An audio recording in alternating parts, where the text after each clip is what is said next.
32. A cheap God. I wish people would stop treating God as though he were a cheapskate. They remind me of the peddler in a Jewish fable. The angels in heaven felt sorry for the poor peddler and begged God to do something for him. There he is, they said, working in the ice and snow of a Warsaw winter in rags and barely able to make ends meet. God gave in to their pleading, and the peddler was suddenly transported to heaven. God will help you, the peddler was told. What do you want?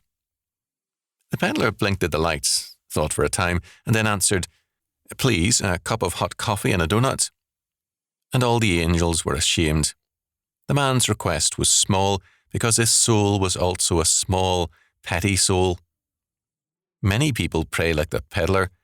They come before the Lord, the maker of heaven and earth, and their prayers reveal their small souls.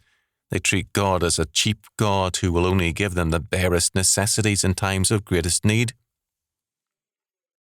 In 1779, John Newton wrote a great hymn to answer such people. Come, my soul, thy suit prepare. Jesus loves to answer prayer. In some of the finest lines ever written by any hymn writer, Newton declared, Thou art coming to a king, large petitions with thee bring, for his grace and power are such, none can ever ask too much.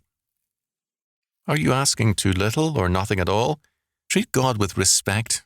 Approach him with gratitude and with real petitions, large ones about yourself and the work around you. Make all your wants and wishes known.